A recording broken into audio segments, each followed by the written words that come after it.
I know I'm a little late on this review, but I don't know, I just haven't gotten around to reviewing Spider-Man yet.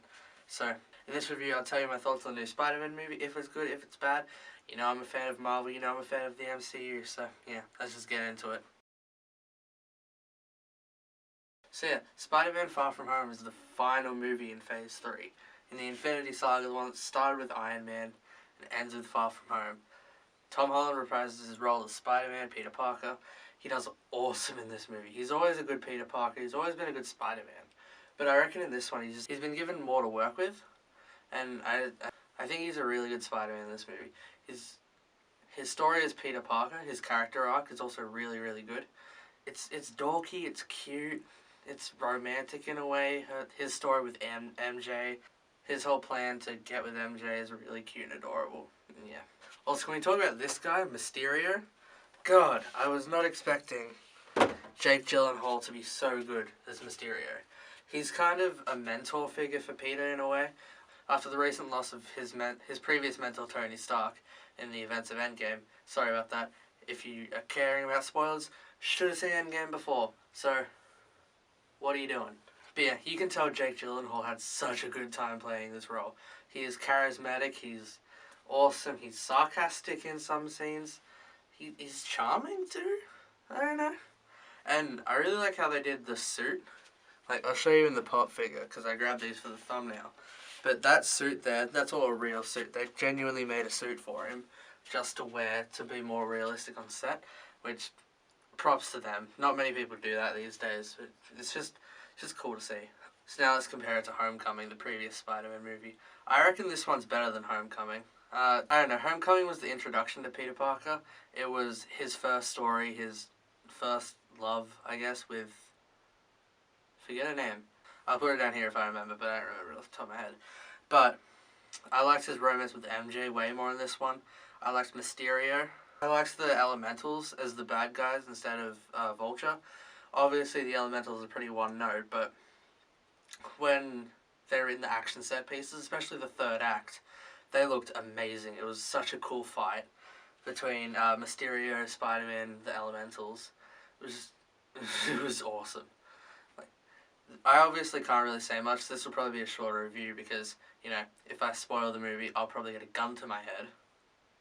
But, yeah, I'll keep it as vague as I can. If you think this review is pretty bad, it's because I'm trying to be vague.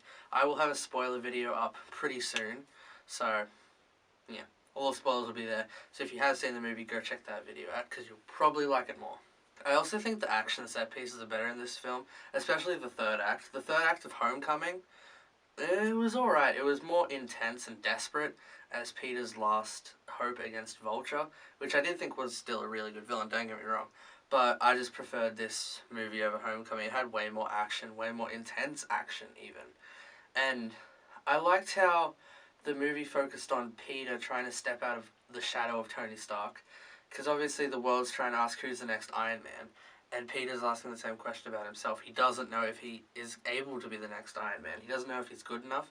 He doesn't know anything, which I found that inspiring because he's a character with flaws, with depth, and it's great to see him explored in this film.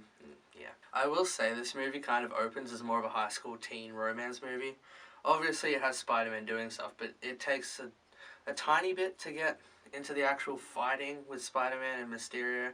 Not too long though. It's really well paced for this movie.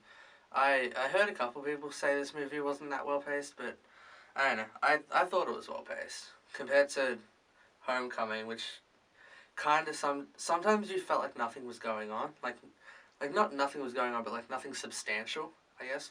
Whereas this movie, like all the time, something substantial is happening. Something's around the corner. You get a reference to this. It's awesome. I will note this movie doesn't have a Stan Lee cameo. They did confirm with Endgame that it would be the last one, and they had a tribute to Stan Lee in the re-release of Endgame. Which, as sad as it is, it was his time to pass. Obviously, it was premature. We wish he could have lived forever, but yeah, rest in peace. So yeah, that'll wrap up my review. I can't really say much about Far From Home, or to avoid the, you know, spoiler police. I did see it opening day, and I'm still waiting for the majority of my friends to see it so we can actually discuss it. That's the thing that sucks about seeing a movie day one, is I saw it with one of my friends who is like who's also really into Marvel. He said this was his favourite movie, so if that's anything to go off, then yeah, I guess you should go see it. I personally really enjoyed this movie. It's my 4th MCU movie. First is Endgame, second is Infinity War, third is Guardians, and then Spider-Man Far From Home. But I kind of count Infinity War and Endgame as one, because it's one big story. Technically, the whole MCU is one big story, but it's one combined 6-hour story, which I really like. So if you put it that way, it's third. It's still really good. So, yeah, overall, my final score for Spider-Man Far From Home is a 9.5 out of 10. So yeah, thank you guys for watching this review. I know it was vague. I know I couldn't really talk about much. It's just because Spider-Man's such a... It's not an under-wraps movie as much as Endgame is, but there's a lot that you'll need to experience for yourself. If you have read the comics, you'll see all the twists and turns coming from a mile away. But if you haven't, there's always people out there who don't know the more obvious things. Like for me, I was able to predict most of the things.